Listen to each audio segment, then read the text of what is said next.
उसका एक स्वरूप है, उसको जाना, उसको पहचानना सरल नहीं है। जो जो हनुमान को जान गया, जो शिव को जान गया, उसकी जिंदगी सार्थक हो गई। जैसे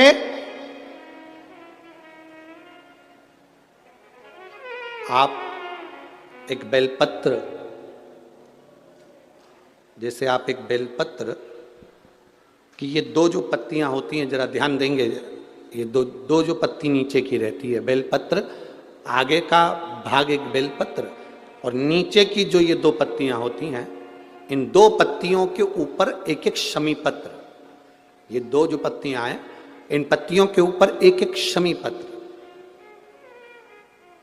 और लाल चंदन ये रखकर, कितना भी रोगीला व्यक्ति हो, रोग से ग्रसित व्यक्ति हो, जिंदगी में कितना ही दुख पड़ रहा हो, बेलपत्र की ये दोनों पत्ती जिसके ऊपर शमी पत्र रखकर, लाल चंदन रखकर, श्री हनुमान जी महाराज और हनुमान जी महाराज के तीसरे नंबर के भाई श्री गतिमान जी।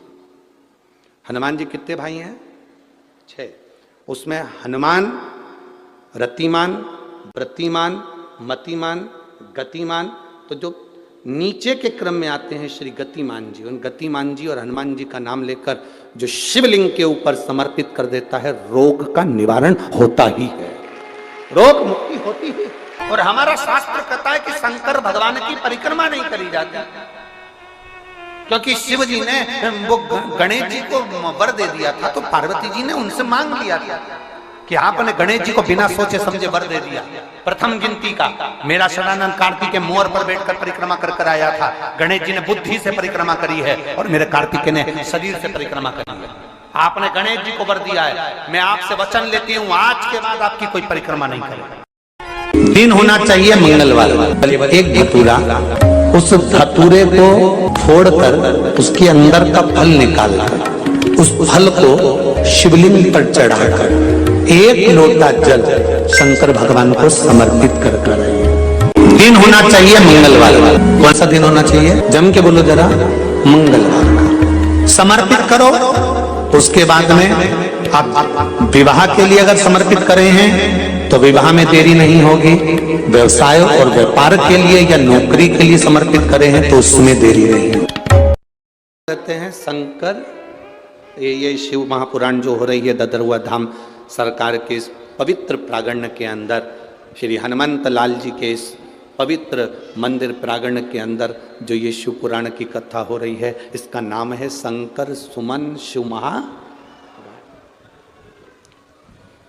शंकर सुमन की मतलब क्या होता है? लोग उसे पुष्प भी कहते हैं, शिव का एक स्वरूप भी कहते हैं, शंकर का पुत्र भी कह देते हैं, शिव का एक प्रतिबिंब भी कह देते हैं।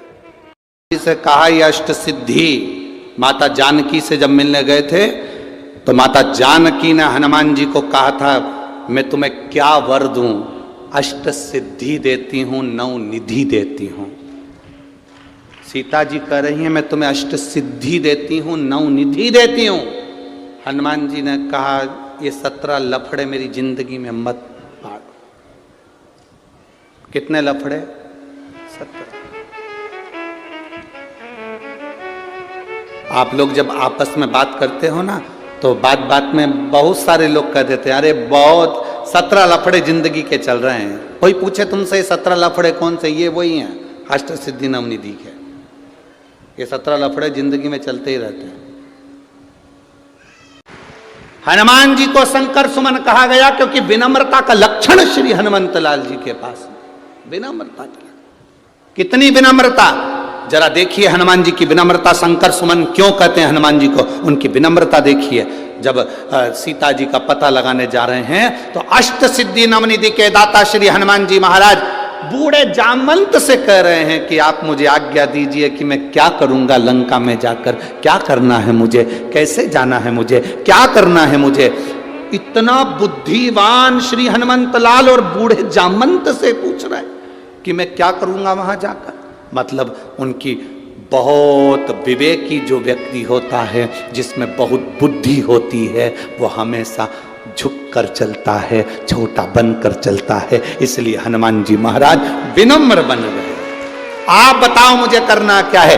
जो बहुत विनम्रवान व्यक्ति होगा, जिसमें विनम्रता होगी, वो कभी अपना बखान नहीं करता। विनम्र व्यक्ति कभी अपना बखान नहीं करता।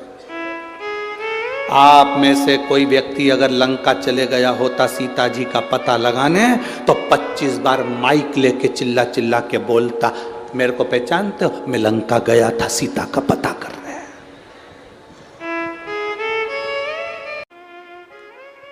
राम जी ने पूछा, हनुमान पता तूने लगाया? हनुमान जी बोले, नहीं प्रभु मैंने नहीं लगाया। जामवंत पास में खड़े तो ने कहा, इसी ने लगाया। फिर राम जी ने पूछा, हनुमान तू लंका गया था? हनुमान जी बोले, मैं नहीं गया, इतने में जामवंत पास में खड़ा था, यही गया था। फिर राम जी ने पूछा, हनुमान लंका में आग तूने लगाई? हनुमान जी बोले, मैंने नहीं लगाई, इतने में जामवंत में ही खड़ा था, इसी ने लगाई, इसी ने। इतने में राम जी बोले, हनुमान सीता का दर्शन तूने किया? हनुमान जी बोले, मैंने नहीं किया, इतने में जामवंत बोला, इसी ने किया। अब इन दोनों के झगड़े में राम जी को गुस्सा आ गया। राम जी को गुस्सा आ गया, तो तूने नहीं करा तो क्या मैंने करा? इतने में हनुमान जी बोले, बस आपने किया है, मैं तो निमित्त था, बस केवल निमित्त। जो कर रहे थे आप कर रहे थे। लंका गए आप, भेजा मुझे आपने, दर्शन किया आपने, आग लगाई आपने, मैं तो केवल निमित्त था। आज आपने सत्य कह दिया, क्या मैंने करा? बिल्कुल सत्य है, आपने किया। करते हो मेरे बाबा, मेरा नाम और प्रभु आपकी कृपा से सब। शंकर सुमन का मतलब शिव विनम्रता दे दें, शिव विनम्रता दे दें, ये शंकर सुमन का लक्षण है, विनम्रता। कितनी विनम्रता श्री हनुमान जी महाराज में होगी, जरा विचार करिए।